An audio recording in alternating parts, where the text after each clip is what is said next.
Thank you, Mr. Chairman. Good morning, General. General, do we have too many white officers in the Air Force? Senator, what I really look at is the quality of all the officers that we have, and we look at the aspect of everyone who's qualified, meets the qualifications, is promoted. And well, I would agree with you, but that answer is not consistent with your August 9th memo. In your August 9th memo, you said that you signed on to that there should be a reduction, essentially, of about 9% of the white officers. That's 5,400. We have 5,400, too many white officers. And this is the real impact, I think, of this desire of the administration. I'm saddened to see this in this memo, of this obsession with sort of race-based politics being interjected into our military. How did you come up with the percentage of 67.5% of the officers should be white? And how did you come up with 13% should be black? And how did you come up with 10? That is just ridiculous. Doesn't matter how you turn it, from what side it is. It's just racist.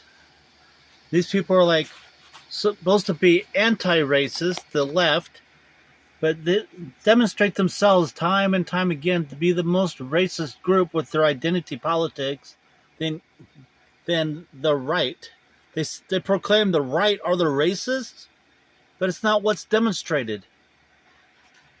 The right doesn't have identity politics at the same level that the left does. And it doesn't matter if it's 90% white, 90% black, as long as it's following a natural process of selection.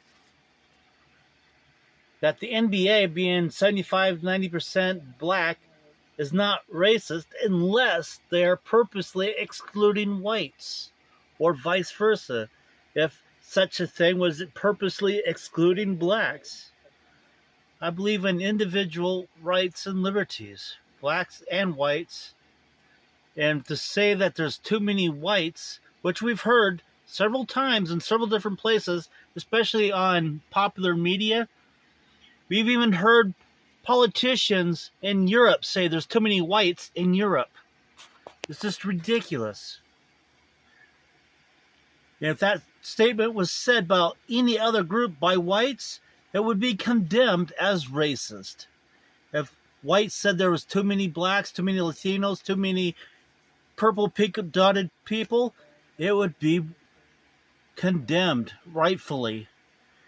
Therefore, this too many whites narrative is deserving equal condemnation,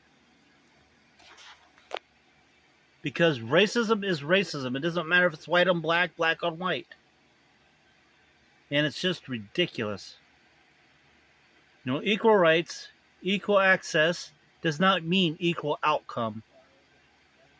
And if it happens to be one group that dominates the specific field or career, then that's just the way it is. As long as one group is not being purposely excluded. Some family groups, which is ultimately what it is, race, we're not different, we're a human race with different family groups. We got the African family groups, we have the European family groups, then we have family groups within those family groups. Then we get all the way down to family groups that have the same last name. And a family has strong characteristics, and there's nothing wrong with that. We all have our weaknesses and our strengths, and some families have their weaknesses and some families have their strengths. That's just the way it is. I'm going to cut it off there. So good morning, good night, wherever you're at in the world and what time it is.